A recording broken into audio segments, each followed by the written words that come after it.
Hey, what's going on, guys? Caucasian Mark here, whitest dude on the internet, and in this video we're talking about forums. They're kind of boring, but they're everywhere, and it helps you to really know them or have a good understanding, because whether you're dealing with something like PHP or .NET or JSP or something, it's kind of nice to have ground knowledge of what forms are, how they're used, and things along those lines. Just for familiarity as you increase your skill set as a coder. So let's start off by making like a very simple form here. So we're just going to come down in here, and it's just like a table, it's just like a list, anything along those lines. You can have an opening and a closing tag, but there's going to be a lot more information you're going to have to provide inside of this.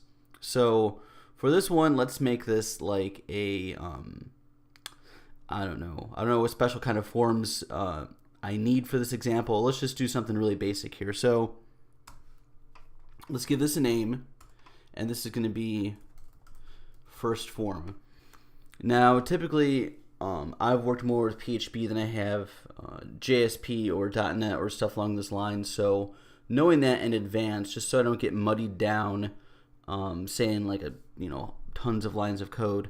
If I know I'm going to be revolving around stuff involving PHP, I like to use the underscore because I use that a lot in PHP, so kind of direct my eyes into that area. It's just kind of a naming or labeling device that I use just to make myself more efficient. Because when you type out a lot of code, sometimes it's really easy to be like, where the hell did I put that at?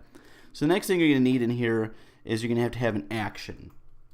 Now, we're not going to cover the full extent of the forums involving server-side technology because this is just an HTML tutorial, but the action is going to be designating like where is this information going, where is it going to take it to, and odds are it's going to be to another page. So imagine that down in here we're going to ask you for your first name, last name, and then password, and we log you into a Facebook kind of website, right? So we're going to ask for, stuff like this, but then once we submit this information, this action right here says, okay, take this and the data and move it on over here.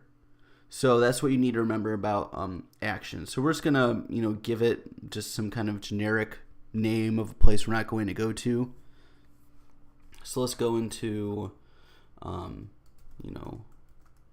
signin.php.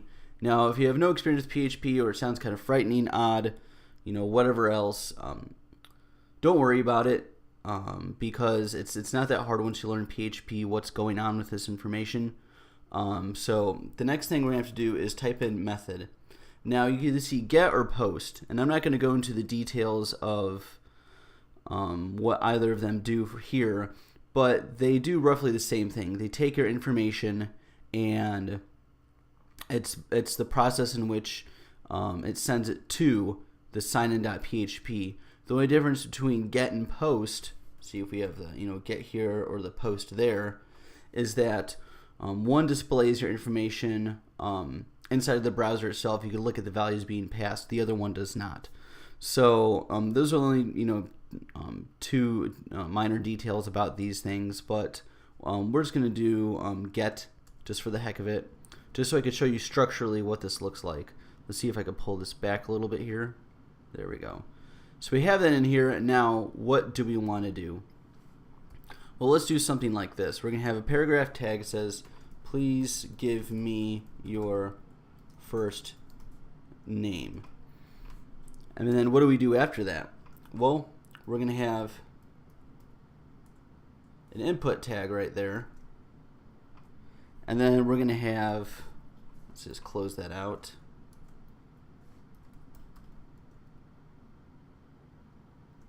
Actually, never mind. Sorry, I'm so used to closing all my tags. Even I make mistakes. So type. And then there's varying types you could put in here. What we're going to want to do is we're going to put text, because we're just going to want to fill in with text. You'll see what I mean in just a minute. It is exactly how it sounds. And then after that, we're going to give it the name of first name. Once again, we're dealing with PHP right here. So kind of how this works is you use the get method. PHP will be like, hey, I'm ripping this information out. I'm going to this page right here, and then it's going to carry over first name with it. And then you're going to have to do some more stuff, making variables, so forth and so on with that. So just kind of showing you how that works. Once again, I use the underline here because I'm going to be using PHP. So let's save that. And this is how it looks right here. Pretty simple, cool kind of stuff there. So let's come down here and do a second one just to go through the motions here. Please provide password. We're going to come in here and we're going to do, actually need to have the colon there. Input, type. Actually, if I close it out, it might work. I don't like where these arrow keys are on my keyboard. Or maybe I just have stupid hands. I don't know. One of the two. And then the input type is going to be text. And the name is going to be password. And then it pops it in right on over here. Now, this looks good. This is okay. This is nice and basic, whatever. But what do we do if we want to, like, is there a button we click? Does it, when we fill this out, does it automatically know that everything's been filled out? Like, what do we do? And the next thing we have to provide is an actual submit button, which is no harder than we've already been doing. So then we're going to come into here and let's make another one. Click to submit. Let's just put submit because that's pretty funny.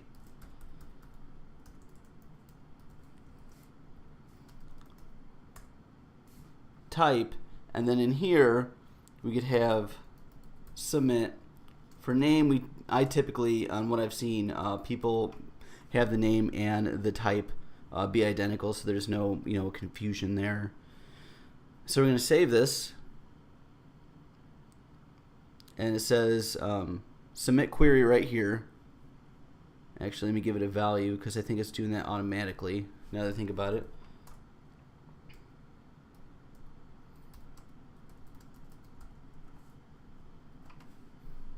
There we go, submit your info. So if you don't give it a value, it said, whatever it said, submit your query beforehand.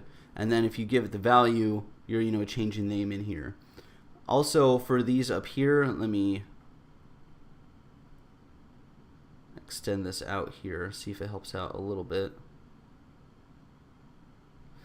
If you have a value for any of these as well, it'll fill it in automatically. So if we go to first name here, first name, we're going to come on over, and when you click in, it says first name right there. We're just copying what we've done right here and putting the value first name right here. Typically, you don't need to do that. The most I think complex you'll ever get is if you have some kind of JavaScript or whatever that automatically points you to the first box you have to fill out.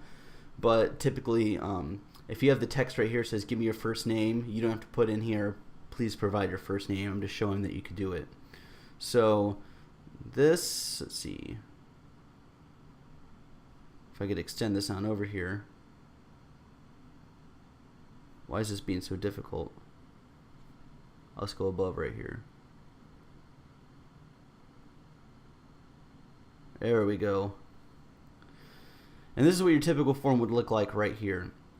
So you're going to have your opening, closing form tags. You're going to want to name it just to be, on the safe side there. Then you're going to have your action, which is where you're going. Your method, which you have the two options. And if you have a good editor, it'll tell you what those two options are.